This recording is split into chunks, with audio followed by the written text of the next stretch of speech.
Olá, estudantes da terceira série do ensino médio, sejam bem-vindos a mais uma aula de filosofia aqui no Centro de Mídias. Eu sou a professora Luíse Coutinho e estarei junto com vocês, professores e estudantes, no chat, nos momentos de interação, para esta aula de hoje, que é uma aula de recuperação de conteúdos e habilidades do segundo bimestre, aí para a terceira série do ensino médio, e o tema da nossa aula de hoje é a distância que nos une. Vamos conhecer agora a habilidade e depois o professor Marconi vai começar a aula deixando a sugestão de atividades para vocês. Vamos lá?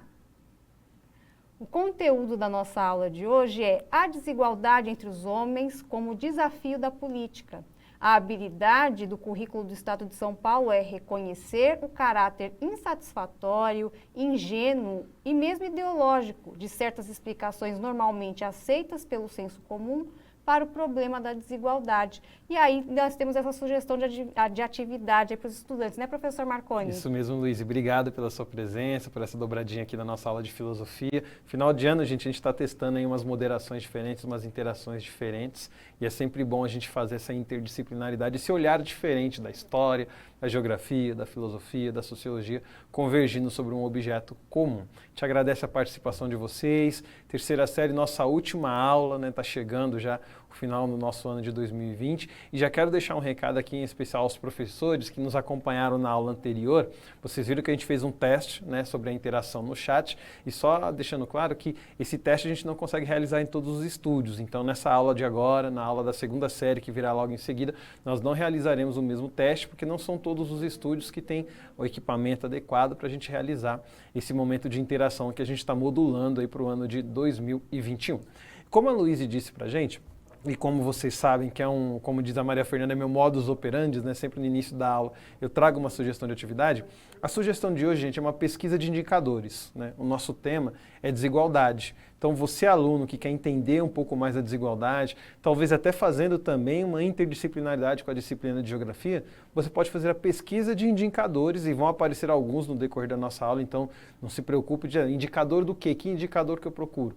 No decorrer da nossa aula, esses indicadores aparecerão e você pode fazer a pesquisa deles para identificar com o seu próprio olhar. A gente sempre fala do protagonismo do aluno, da autonomia, você mesmo identificar essas discrepâncias, essas desigualdades, né? Hoje em dia se fala do gap, né? Essa distância que existe entre as pessoas, infelizmente, dentro da nossa sociedade. E eu quero começar trazendo uma seguinte questão para vocês. Na sua percepção de aluno, o que nos torna diferentes e o que nos torna desiguais? Lembre-se que nós estamos numa aula de recuperação e diferença e desigualdade a gente trabalhou de uma maneira distinta. Então, o que nos torna diferentes e o que nos torna desiguais. Daqui 2 minutos a gente retorna com a participação da professora Luíse, lembrando, gente, da importância de trazer aqui a fala do aluno. Então, diga o nome da escola, o aluno que trouxe a resposta, para a gente poder prestigiar. Até mais.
Voltamos, estão chegando aí algumas interações de vocês, estudantes, trazidas pelos professores no nosso chat, e a gente vai colocar algumas aí para o professor Marconi, mas antes eu gostaria até de retomar a questão da sugestão de atividade, porque nós lembramos aqui que tem uma série de aulas da segunda série do ensino médio de geografia que vocês estudantes podem acessar pelo repositório ou mesmo no canal do YouTube do Centro de Mídias sobre os indicadores, né, que é a sugestão que o professor Marconi colocou, inclusive trata muito da questão da sociedade brasileira e também da importância dos indicadores para nortear políticas públicas que visam reduzir as desigualdades. E tem vários indicadores, vários gráficos avaliando ali diversos aspectos da sociedade, da economia brasileira, né, professor? Então fica a dica aí de uma fonte de pesquisa para vocês realizarem essa sugestão de atividade aí.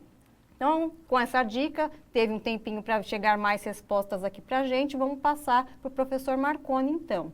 A Escola Estadual Coronel Jeremias Júnior, de Iguape, através do professor Jefferson, disse que o que nos torna desiguais ou diferentes é a visão do eu. A professora Durvalina, da Escola Maria das Dores Ferreira da Rocha, disse que o que nos torna diferentes são as características físicas e a personalidade. E o que nos torna desiguais é a condição econômica. O professor Jefferson também pontuou a questão do financeiro, né, do poder aquisitivo como um fator indicador de desigualdades aí. É por aí, professor Marconi? Por esse caminho mesmo, né? Muito obrigado pela participação de vocês, por essas colocações. Óbvio, gente, como tudo na filosofia, nada é tão simples assim, né?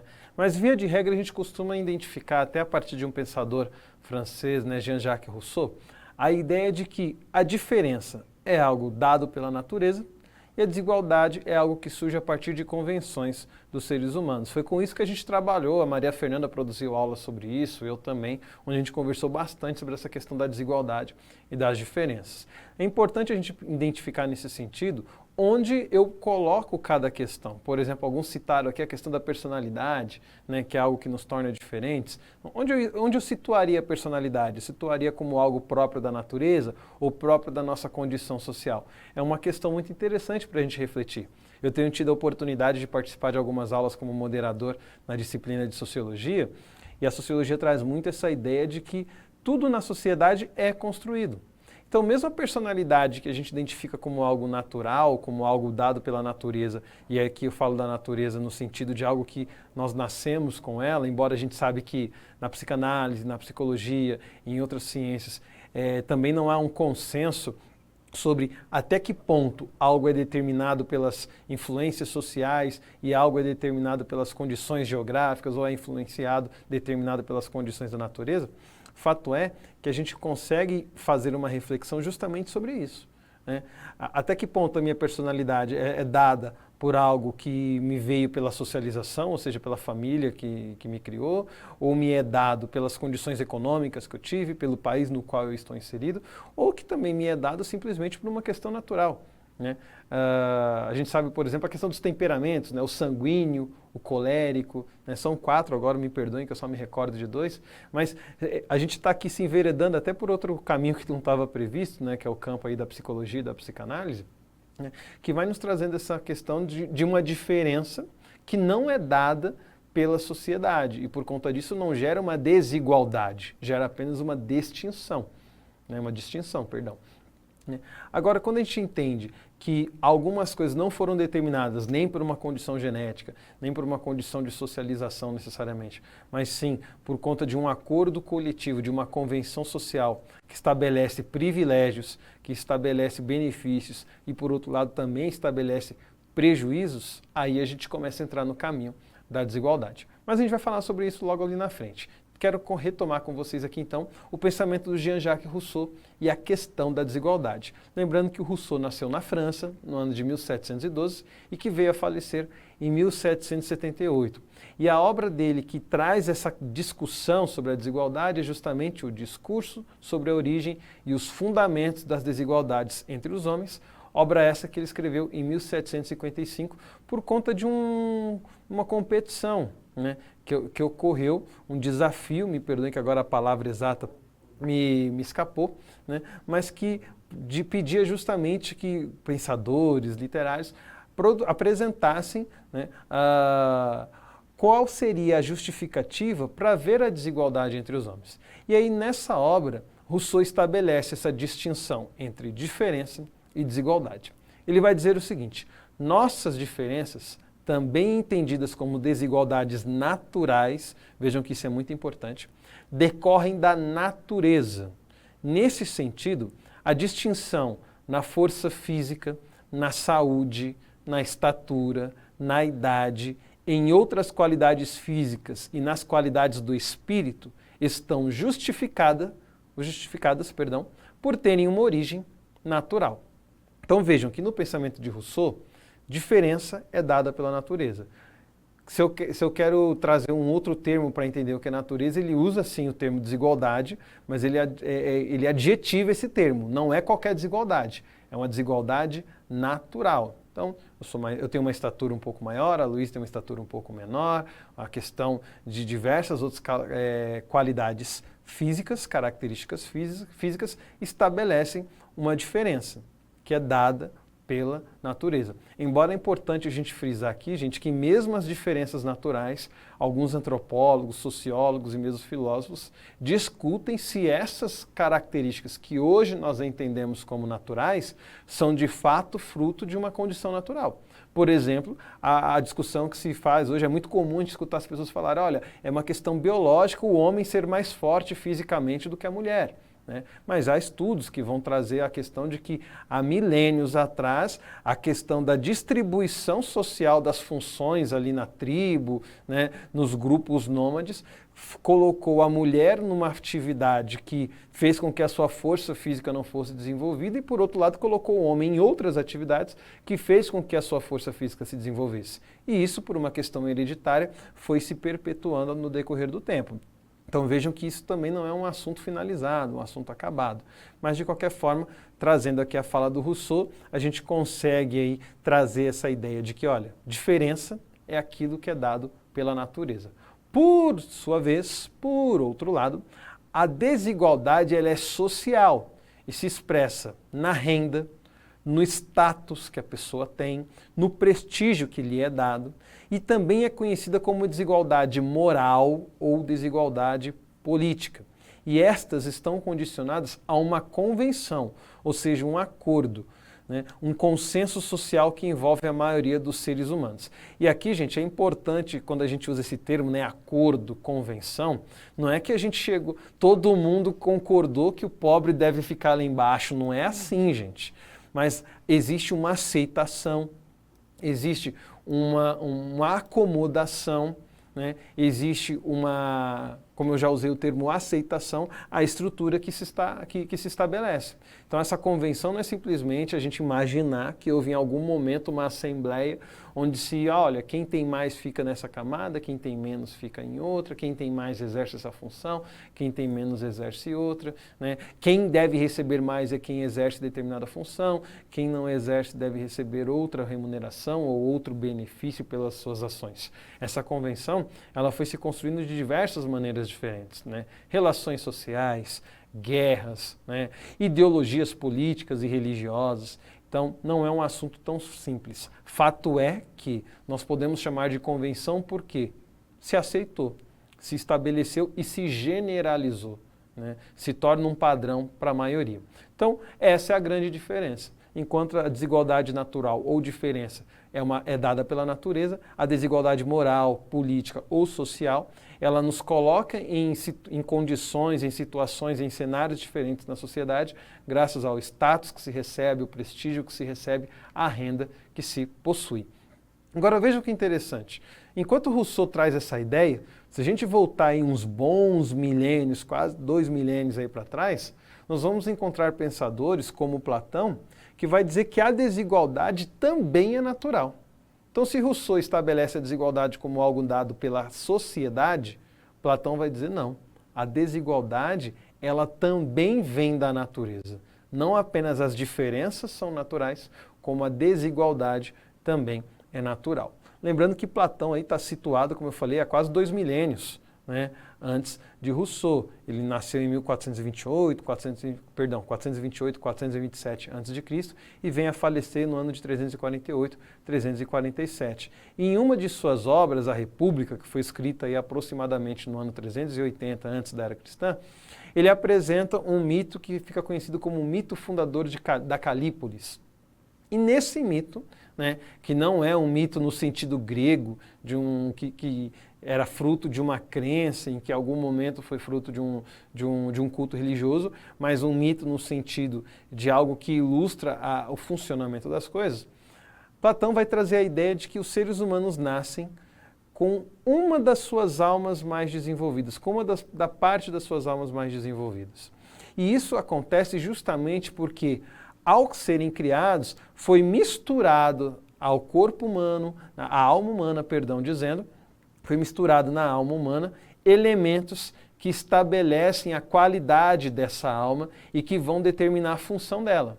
Então, por exemplo, em algumas almas foi misturado a elas, foi adicionado a estas almas o ouro, né? Então essas almas mais nobres deveriam, por função, cuidar de questões relacionadas ao governo da cidade.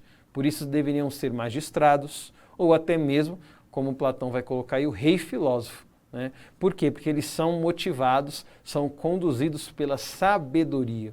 E porque possuem sabedoria, podem governar a cidade. Por sua vez, outros tiveram na composição da sua alma a adição da prata. E estes, por sua vez, na visão de Platão, deveriam ocupar a função da guerra, da proteção, da segurança. Deveriam ser os guerreiros. Por quê? Porque estes são motivados, esses são movidos pelo princípio, pela virtude da coragem. Alguns, lá na base da pirâmide, tiveram na sua alma a adição do bronze, do ferro.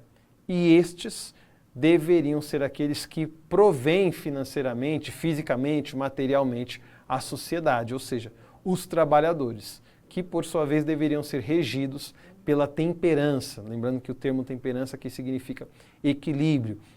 Isso dialoga muito com uma outra ideia de Platão, que é justamente aquela ideia da alma tripartite, onde nós temos uma alma racional que reside na mente, uma alma irascível que reside no peito e uma alma concupiscente que reside no ventre.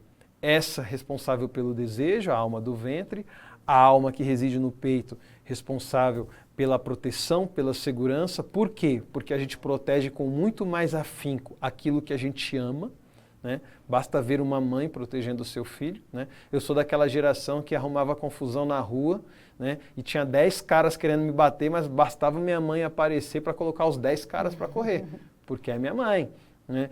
É a coragem, é a força daquela que ama, daquele que ama.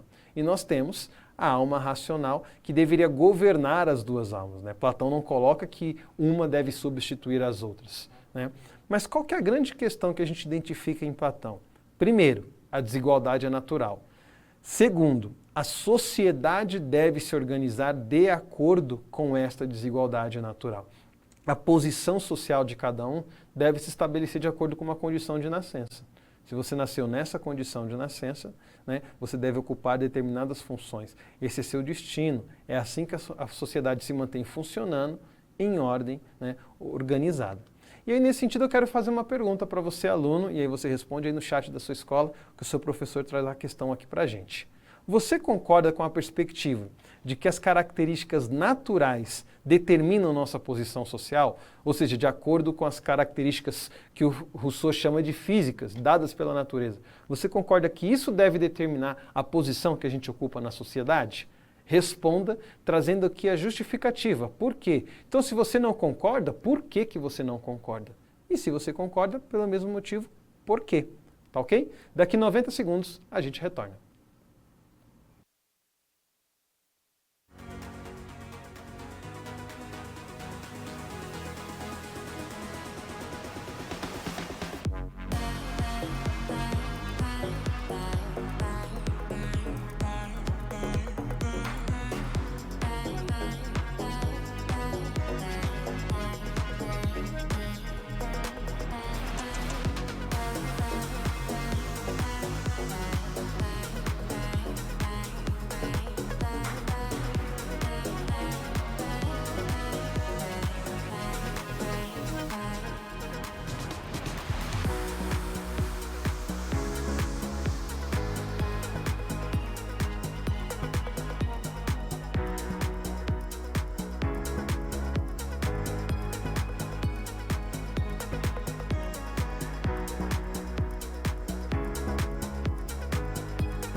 Voltamos. Vamos aqui reportar ao professor Marconi algumas das interações que vocês, professores, trouxeram no nosso chat aí, vindas dos alunos de vocês.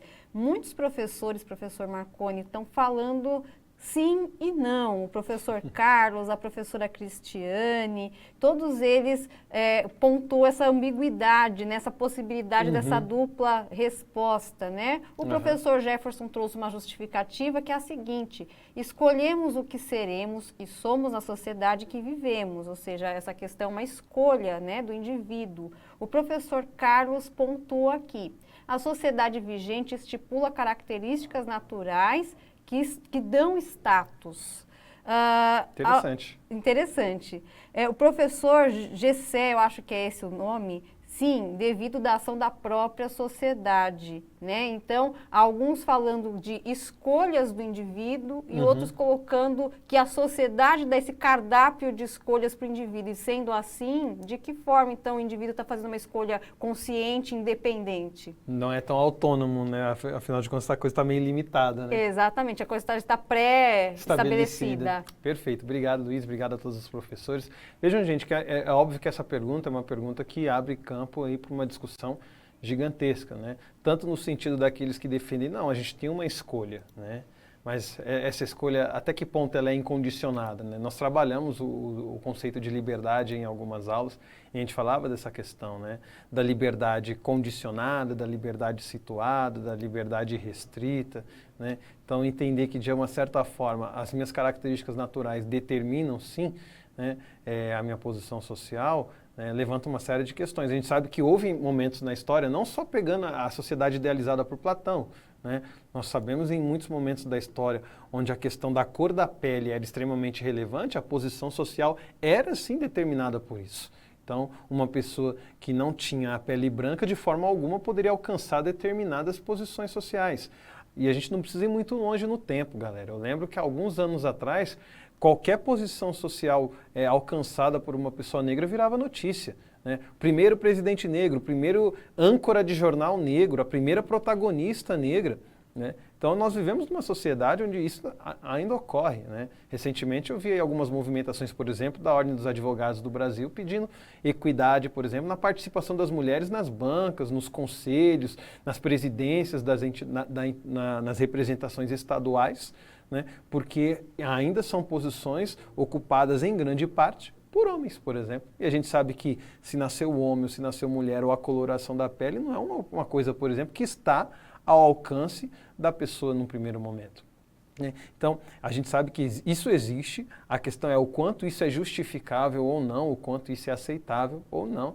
E como eu disse, isso abre campo aí para uma discussão bem grande. Eu vou colocar aqui na tela, gente, para vocês rapidamente aquele nosso momento de retomada, para você, professor e aluno que chegou depois, tirar aquele print ou anotar rapidamente qual que é a habilidade que nós estamos desenvolvendo hoje, que é reconhecer o caráter insatisfatório, ingênuo e mesmo ideológico de certas explicações normalmente aceitas pelo senso comum para o problema da desigualdade, isso dentro do conteúdo A Desigualdade entre os Homens, como desafio da política, lembrando que esse conteúdo e essa habilidade se referem ao segundo bimestre, nós estamos aqui dentro da nossa recuperação.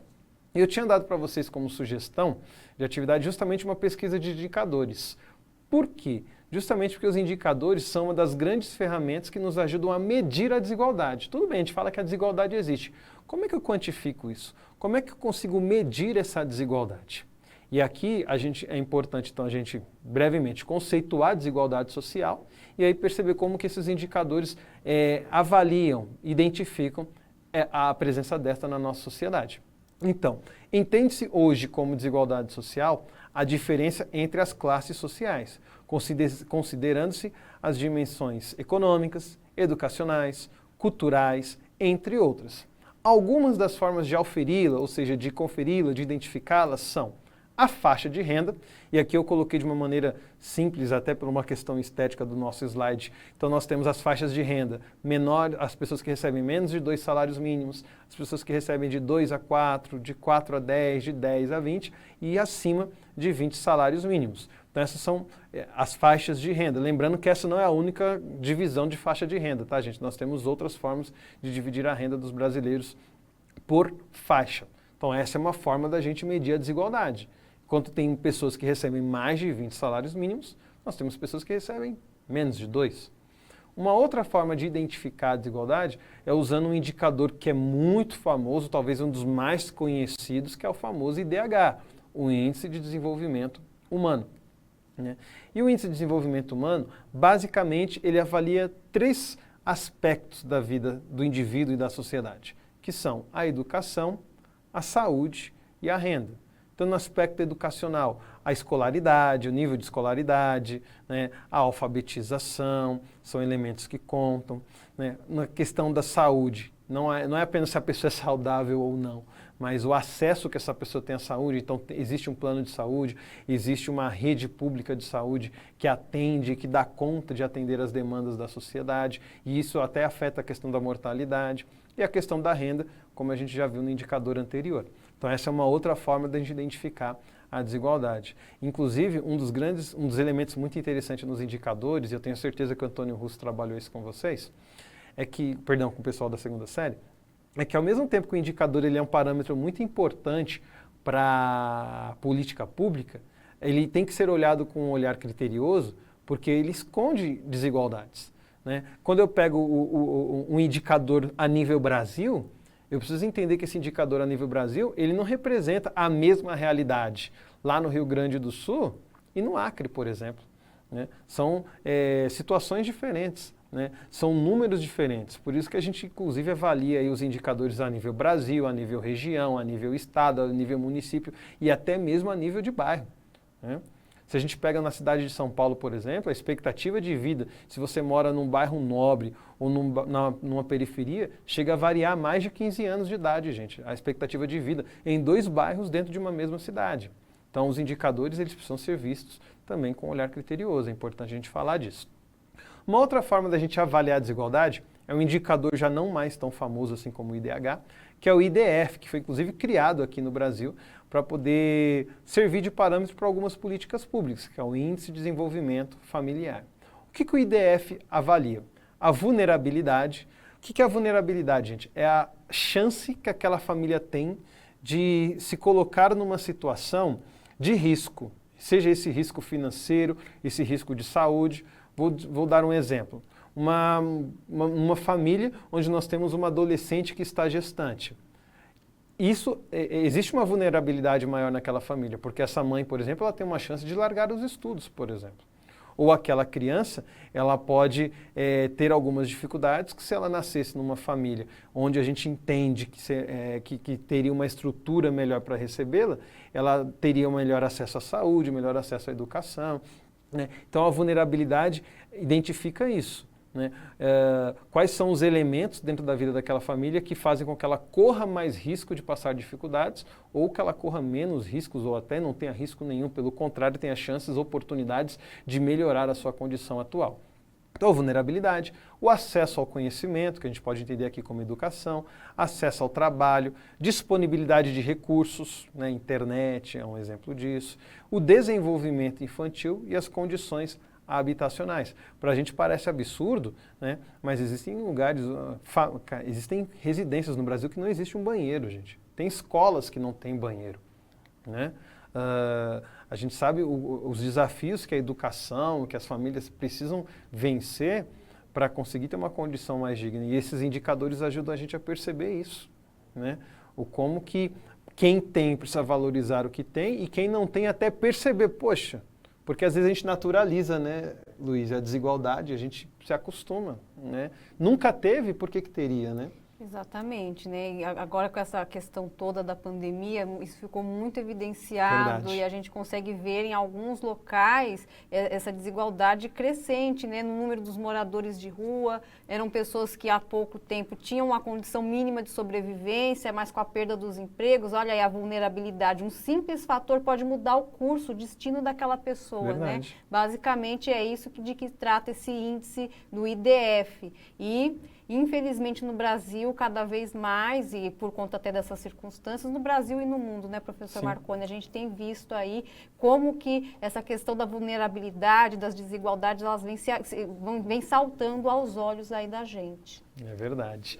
Continuando, gente, aqui em outras formas de a gente medir a desigualdade, nós temos um índice também chamado Critério Brasil, que foi criado, inclusive, por empresas, onde eles avaliam bens variáveis. Então, tem computador, tem geladeira, tem televisão, tem acesso à internet, bens, né, variáveis. A instrução do chefe de família, então aquela pessoa que é a principal provedora, o principal responsável por trazer renda para dentro da casa. Qual que é a instrução dela? Ela tem ensino básico, ela tem ensino superior, né? Isso é um segundo indicador que esse Critério Brasil avalia.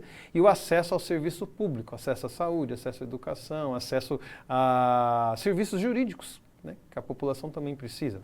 E, por fim, um índice que eu quero trazer aqui para vocês, esse também bem conhecido, inclusive, que é o índice de Gini, né, que recebe o nome de um italiano, que identifica a concentração de renda, né? Então, o índice de Gini, ele avalia o quanto existe concentração de renda dentro de um país, né?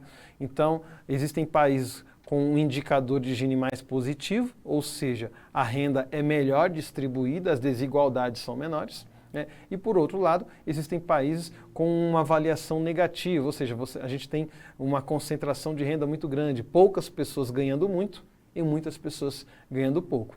Então, são esses indicadores que eu sugiro a vocês, que vocês pesquisam, conheçam melhor como que eles funcionam, e, inclusive, identifiquem, encontrem os números que representam a realidade do Brasil dentro desses indicadores.